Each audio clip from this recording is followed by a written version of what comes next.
तर हे शोधताना आमच्या लक्षात आलं की लवणासूर हा शंकर भक्त दाखवला आहे आणि त्याला वर आहे, ही इज ब्लेसेड.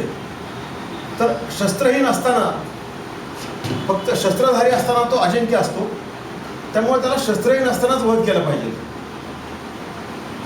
अशी टिप मिळते कोणाला? शत्रुघ्नाला आणि रामाला.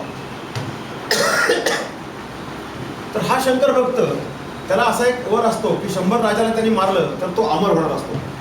त्यातले 83 राजे त्यांनी तुरुंगात टाकलेले असतात. आता याचा अर्थ आपण लिटरली घ्यायचा नाही, पॅराबल सिम्बॉलिक अर्थ घ्यायचा. 100 राजाला म्हणले 100 वर्ष जगला म्हणजे माणूस पुण्यवान समजला जातो. आणि 83 राजे तुरुंगात टाकले, याचा अर्थ 83 वर्ष वय झालेलं आहे त्याचं, एक श्रीमंत माणूस आहे कोणीतरी. आणि तिसरी एक गोष्ट म्हणजे जे काही लिहायचं डॉक्युमेंटेशन, ह्याच्यामध्ये एक महत्त्वाचा पार्ट आहे तो डॉक्युमेंटेशनचा. डॉक्युमेंटेशन आणि पदरी ठेवलेले भाट. म्हणजे राजांना ॲक्च्युली आता सांगितलं की मीठ सोडा म्हणून, पण तो एक विकनेस झाला. मग हा विकनेस कसा घ्यायचा? तर त्याने लवणासुराचा वध केला बाबा.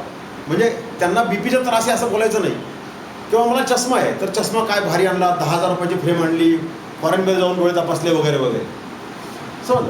मग हे 83, हा घास जो आहे मीठ, हे मीठ आहे, हा तोंडाच्या बाहेर असतानाच त्याला मारा. तर हा लवणासूर दिवसातून एकदा शंकर पूजेसाठी मधुबनाच्या बाहेर येत असतो. मधुबन म्हणजे आपलं तोंड, जीभ, हे आपल्याला जीभ चव मिळते. तर हा जो बाहेर येतो त्याच वेळी त्याला मारा, निशस्त्र असतो, अदरवाईज त्याला मारता येणार नाही.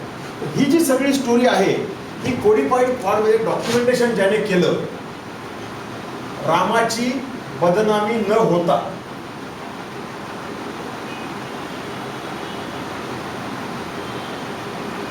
ही ती लवणासुराची स्टोरी. पटतंय का बघा.